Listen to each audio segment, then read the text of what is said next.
The following was recorded in front of a live studio audience at the Studio 21 Podcast Cafe. This is the United Podcast Network. Welcome to Conor Commentary, a hilarious take on news, politics, sports, and current events. It's time to buckle up. Here's Conor.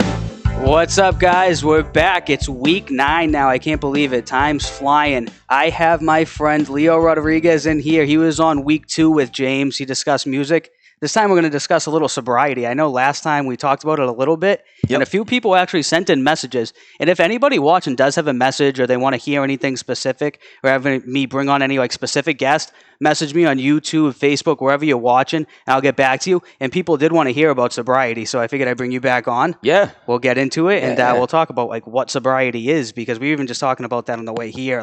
What is sobriety? Because there's so many different things that people obviously just think drugs and alcohol, basically. Yeah, and what's the difference between being sober and being in sobriety? I think those are worlds apart, and I don't think we can get into it, but I don't think people think there's a difference between the two, but there is for sure. Yeah, I've talked about it with different words like success and all sorts of stuff like that. It's such a subjective word. Definitely. So we'll get into that. I got troll of the week, so I got another funny one. Here it is on Twitter again. Ed, you were saying that you get the worst comments on YouTube?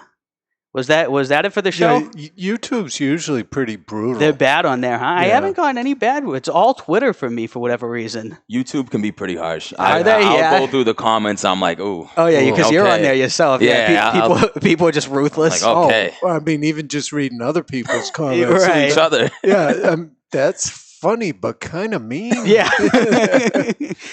Well, this person, again, it was somebody who didn't have a real picture. It was an Anaheim account. Their name was That Lives in Blue, so I don't know what that means. But they said I should go away, but it's week 9. I have not gone away yet. We got plans to keep going for a long time, so that is not going to happen. But I did want to ask, because I saw their Twitter bio, and I did not have any idea what this is. You're a little younger and hipper than I am, so I was going to ask you. I wrote it. 2 years. Yeah, 2 years. I had to write it down to see. It says, "Aren't the cool kids calling themselves G+ refugees? ?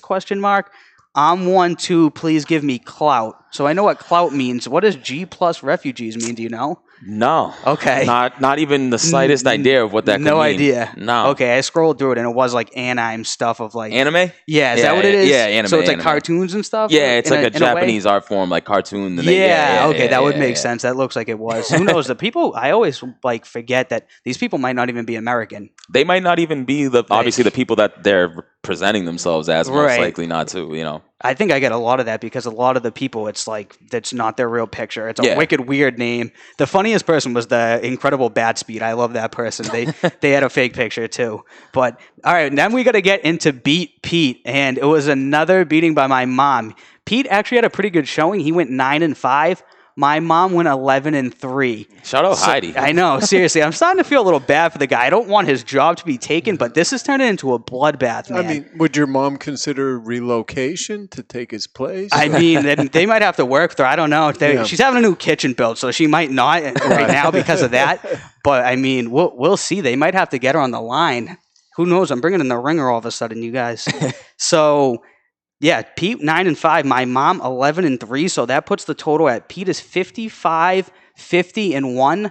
My mom is 67, 38-1. So she is 12 games up, and we're 7 weeks in. So this eighth week is probably the halfway point to 17 weeks. Week 17's a crapshoot, but almost halfway through the season, my mom is beating the guy by 12. So it's wild. So I'll get into her picks now, and we'll keep going.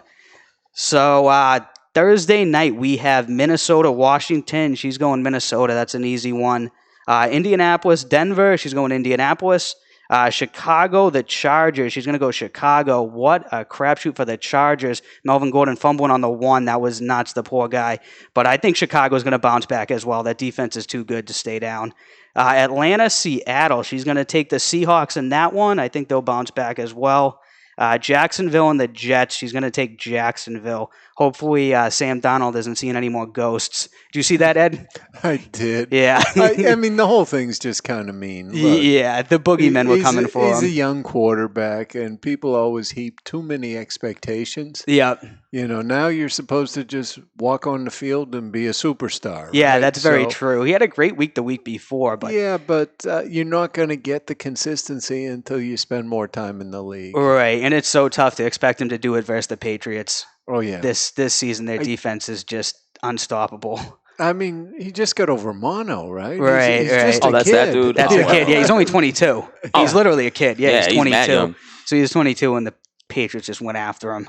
Hard. Hard. It was almost mean. Yeah. At one point, they were winning by 24-0, and Belichick was yelling at the defense on the sidelines. Wasn't he like 8 for 24, like 50 yards, 4 picks, and a forced fumble? Yeah, I saw that. That's disgusting. Yeah, fantasy football, he got negative points as a quarterback, which is almost impossible. One of my buddies was saying his QB rating was like a 0.7. Yeah, it was terrible. It couldn't have got much I thought worse. it was 5.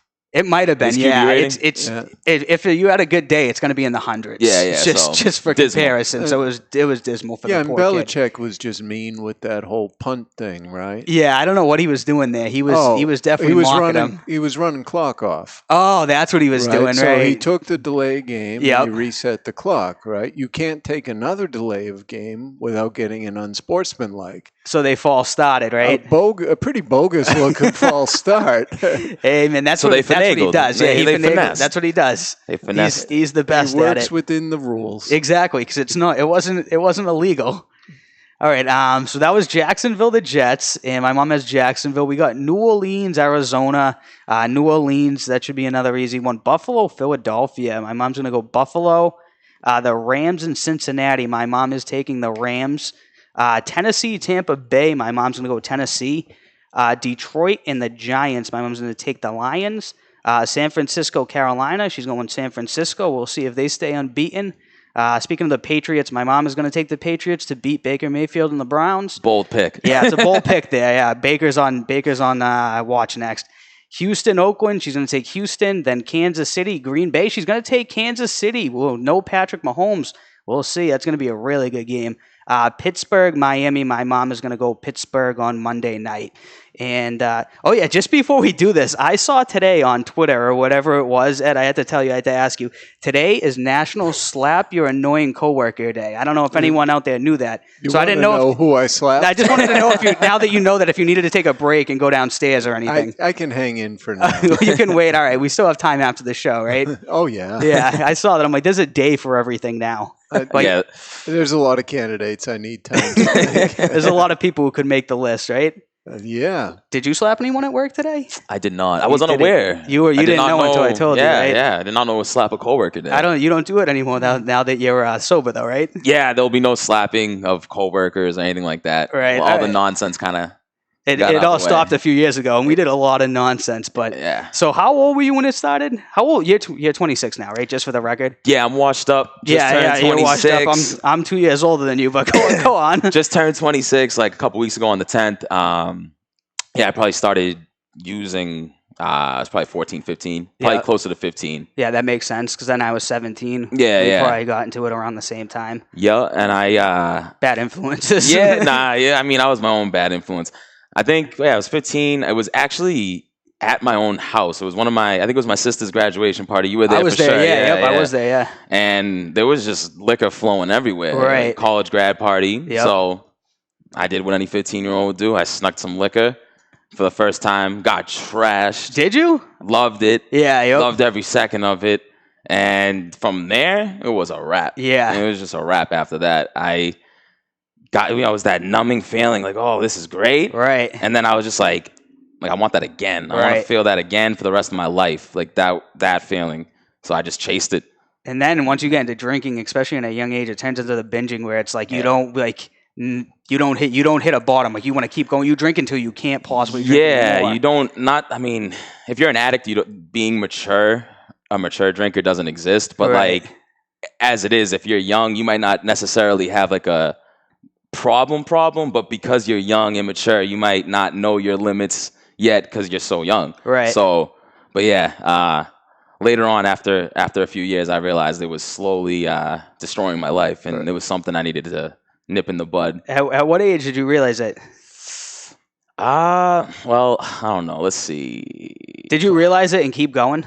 Yeah, I think like subconsciously, definitely I knew You were like, wow, what was good? You were like, this is trash. I shouldn't be doing this. Like, I got a problem. I should stop it. It's like you can't even stop yet because you're just. Well, I mean, what was it? A year into drinking? Not even a full year. When I was 16, I got arrested 5 times. Right, I remember that. Crazy. In like an 11-month span. Right? Yeah. So I was like, at that point, after the 5th arrest and violating my probation. Thankfully, I was 16 when it all happened. So it's like, it's good. It doesn't affect my life post sobriety, but yeah, it was, 5 times violated my probation. My PO at the time was like, you're bugging out, bro, and we're sending you away.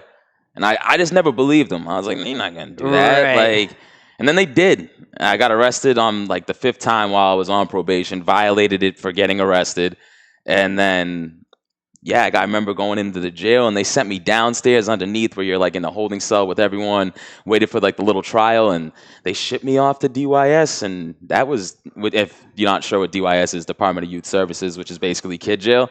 And I was there for a bit. And then from there, I went to rehab after rehab after rehab for about like a 5-month period. Right, because that was a short-lived sobriety, if I remember correctly. I wasn't even sober during it because I was sober for like a month in DYS and then probably another 3-4 weeks at one of the rehab places. Right. But then the other rehabilitation spot, after you are on good behavior, they let you get weekend passes. Yeah, I remember that. Yeah. They would drug test you and they would alcohol test you, but How do you alcohol test somebody, though? They would swab your...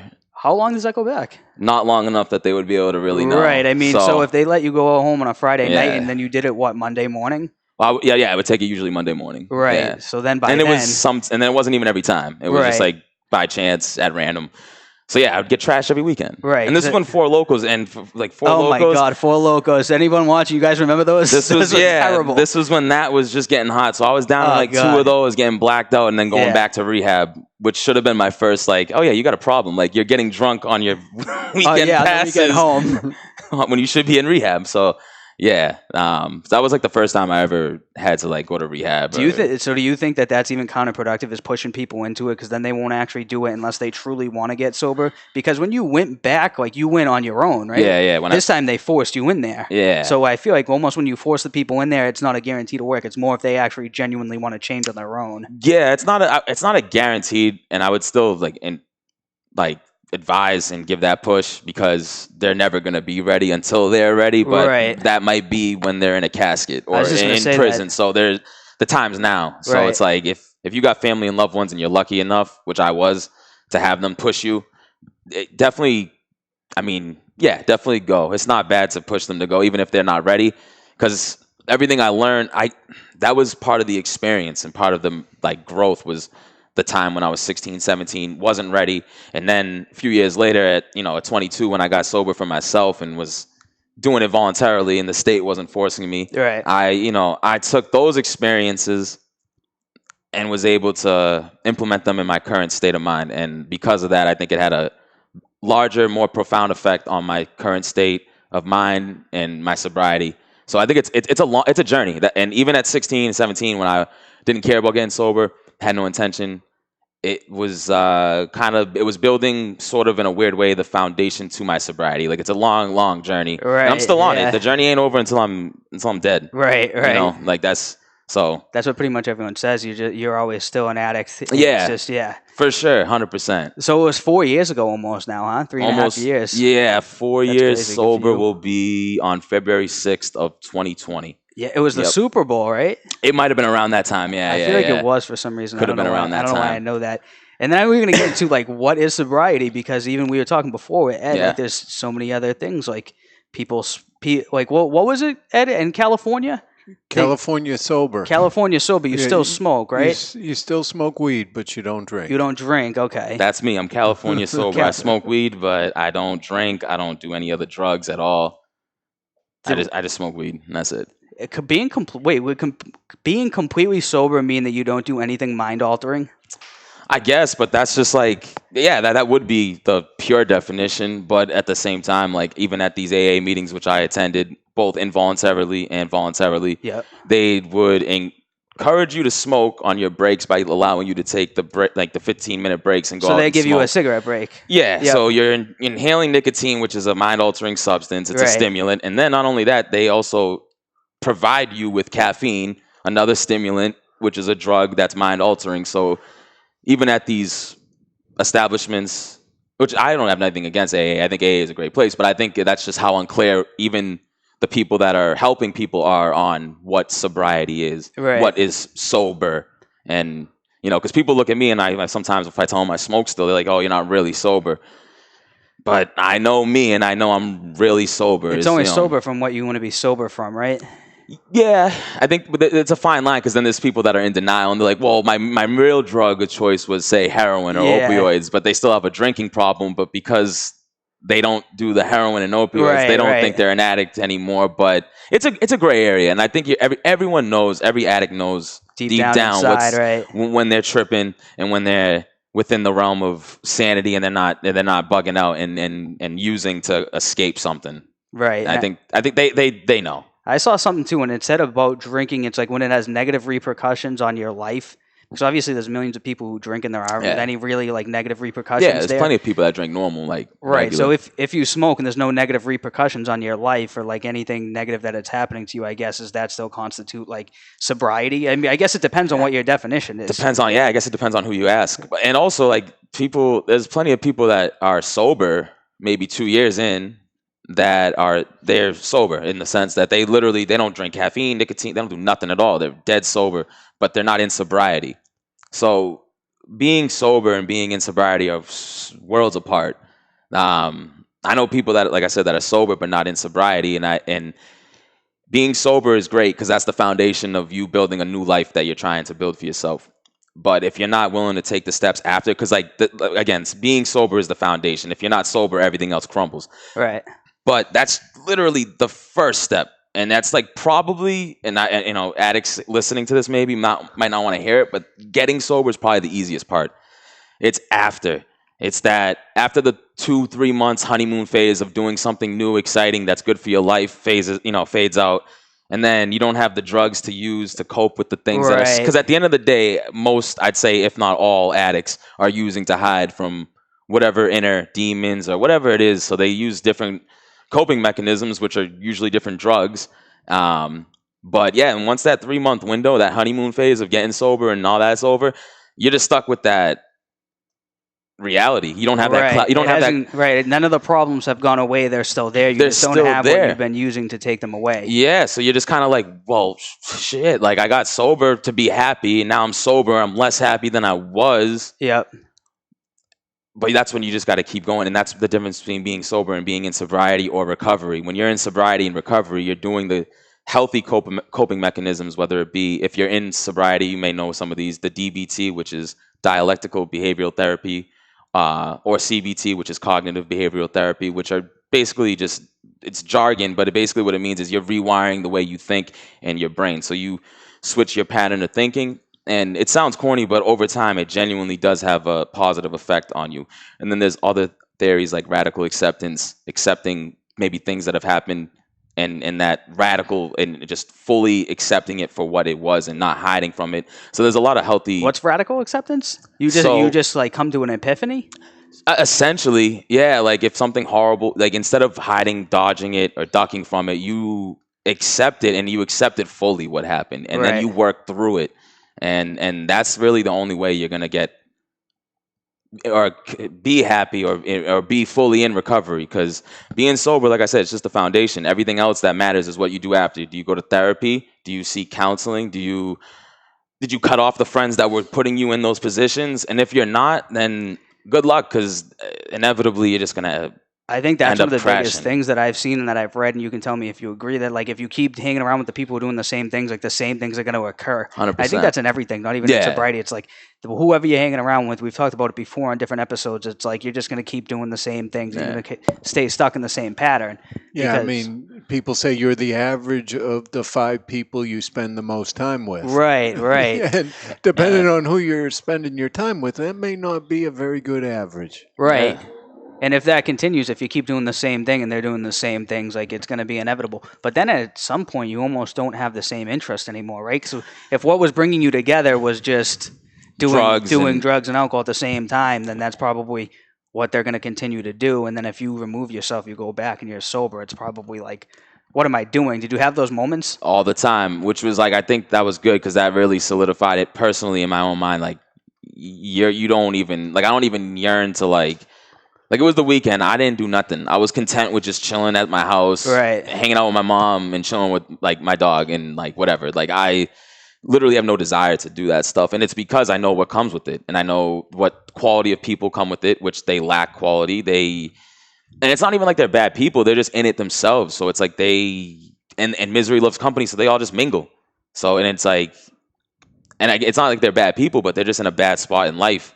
So it's just going to bring you down too. So I literally just cut off everyone. Like you and a few other people are the people that I still hang out with that I used to. Other than that, like, I get invited to weddings, things, and I'm just like, I'm good. Right, I know what's going to be there. I know who's going to be there. I'm straight on that. I'll just chill at home. Right. Like, or I'll go out to maybe do some music stuff or even, whatever it might be to keep my mind away. It must have made it very difficult in the beginning because he was so used to that consuming your weekends. Because I mean, I remember when we were that age, that's all we did. I mean, I've just kind of grown out of it in a way of like how we used to be when we were kids.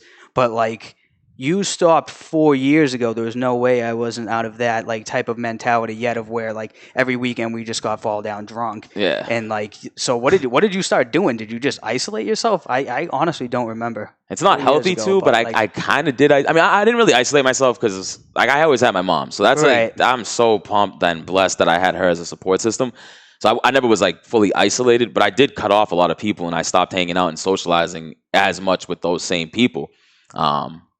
But isolating yourself is definitely not a good idea. But yeah, you got to cut off those people and find good people to be around with. And if you have a mother, father, brother, whatever, those are the people you want to be around. And also find activities that are positive that are going to replace that. Because otherwise, again, all right, good job, you got sober. Congratulations. Like, seriously, congratulations. But that's the first step. Now, you got to replace those activities. Otherwise, you're just going to get bored. You're going to be like, what am I doing this for? And then you're just going to inevitably end up down that same dark path if you don't fill those time slots with something positive. For me, music was big. I mean, for like when I got sober, I was really, really into the music. I had started working with this company. We were doing like small shows. I got to do a bigger show that I was like proud of. I was constantly busy with that. So that was every Friday I was at the when you'd bring me that radio show. Oh, so right. You used to do something just like this. Yeah. You used to do something similar. So I was like busy. I was busy. I was, Friday. That's good, man. It keeps you occupied, and then it keeps you like centered on something else. So you actually have something else to dedicate your time to. So I'm sure then it's like if that's a void, if you've been doing that for however long, like, so how long do you think you did that consistently for? From 16 7 years, 15 to 22, 15 to 22, like 100%. Like all day, like that, not literally every day, but pretty much every day and definitely every weekend. And it was binge drinking. And then once I got to be like 20, I got into like the sniff. Yeah. And I got into all the other things that, other pills and stuff like that. So yeah, it was necessary that I got sober. Right. At one point, you just have an epiphany, and you're like, "Fuck this." It was like I said, it's that journey. Like, it was a long epiphany. It did kind of hit me. I snapped like one night after I was 8 months sober, and being 8 months sober, I was like, I decided I was gonna drink. I'm like, I'm good. I did 8 months. Like, I'm straight. 8 months like, is a long time. Yeah, so I was like, I'm good. Like, I don't really have a drinking problem. If I did, I wouldn't have lasted 8 months. Right. The same night, went out to Boston. I drank JMO and tequila, blacked out, and I popped an Ativan, which wasn't smart too either. But yeah, so I was all over the place. I don't remember what happened. I woke up in a ditch in Boston. Actually, I didn't even wake up in a ditch in Boston. They found me in a ditch in Boston. I was bleeding, cut deep on my chin. Woke up in the hospital. And then, like, 2 months later, ended up in the hospital again because of drinking. Okay. And then I was like, yeah, maybe I don't have such a good grasp on this little drinking thing that I thought I had. But even, like, the first time I messed up, I knew I was inevitably going to have to get sober. So I was just like, nah, I'm going to have, like, a 2-month bender before I do. And I'm going to get trashed and do anything I want because I know at some point it's going to come to an end or it's going to have to. And you just let it all out in those 2 months? Pretty much, yeah. And then I got sent to the hospital again. And then I woke up like whatever time, 6 a.m. And like I literally just went downstairs. My mom was there. And I just looked at her and I was like, we need to go to the hospital. Yeah. Like this time a different hospital, but a hospital for like rehab or rehabilitation, whatever. And she was like, yeah, no shit. Like, and she's like, all right, I'm happy. And then from there, that was that was voluntarily going, and that was the start of this almost 4 years now. Thank God, man. Thank God for your mom. Too. Shout out, Mom. Yeah, absolutely. If you're watching, the stress that you must have put on her for those 7 years. Crazy. Yeah. Crazy. I feel like a scumbag because of it. I know I put her through hell. And then you see how much that, like, she can sleep at night. I go out, she doesn't even stress or nothing. Like, I'll say, all right, bye, I love you, whatever. She's like, bye, I love you. She like I know she'd be up to like 4 a.m. because she would get those calls from the police station, the hospitals, or whatever. She don't got to worry about that no more. Right. She's good. She sleeps like a baby now. She's not even stressed. I remember that. There was always something when we were younger. Yeah. So she's obviously really happy. Yeah. But at the end of the day, you gotta do it for yourself. Right. Yeah. She always wanted me to do it, and it didn't matter. Yeah, she must have wanted you to do it the entire time. Yeah. And it's funny though because you have older siblings and they never got into that, right? So she probably like understood. In the beginning, do you think that it wasn't even an issue as much because it was just like what kids do?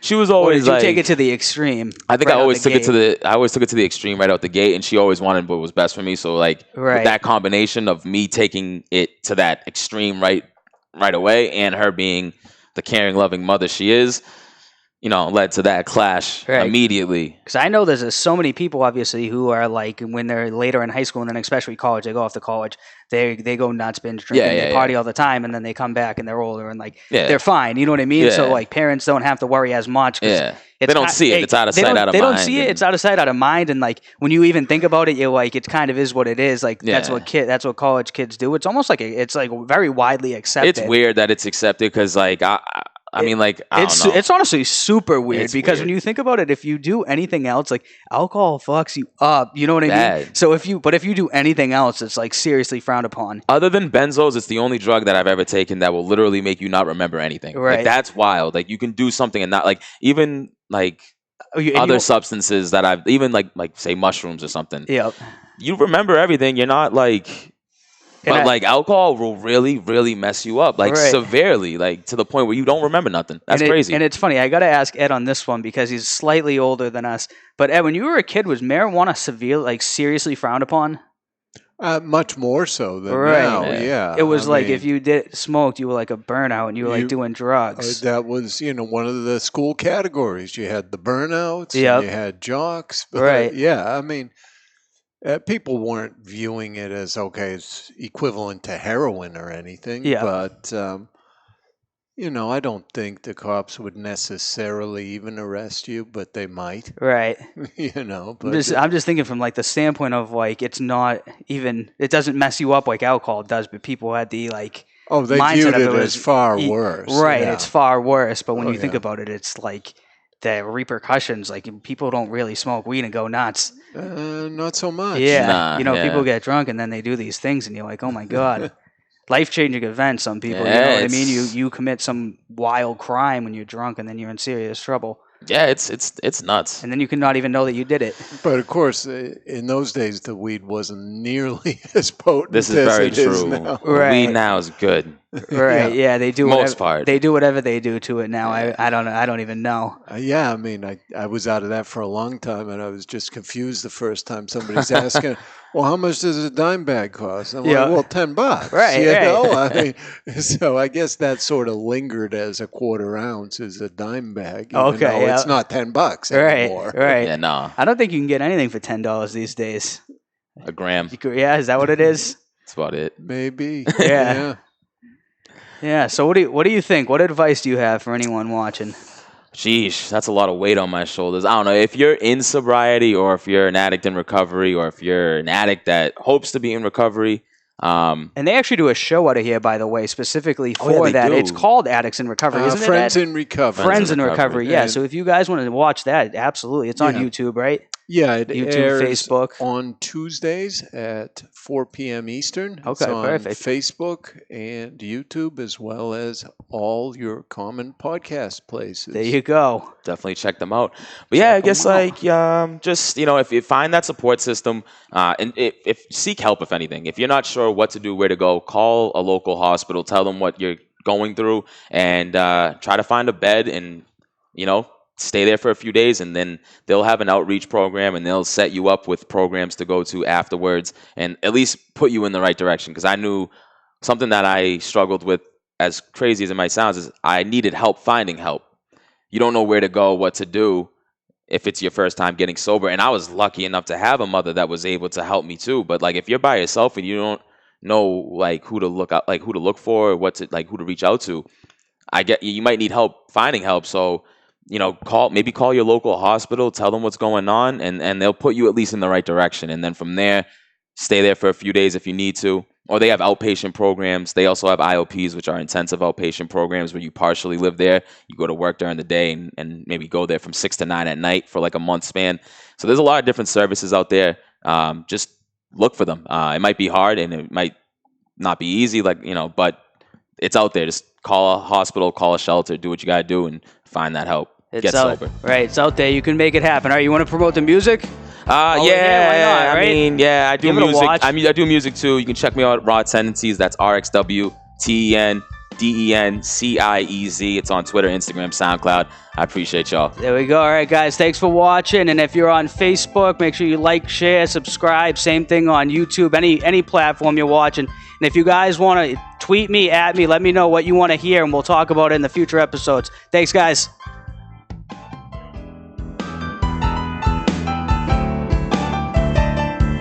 The views and opinions expressed by the hosts, guests, or callers of this program do not necessarily reflect the opinions of the Studio 21 Podcast Cafe, the United Podcast Network, its partners, or affiliates.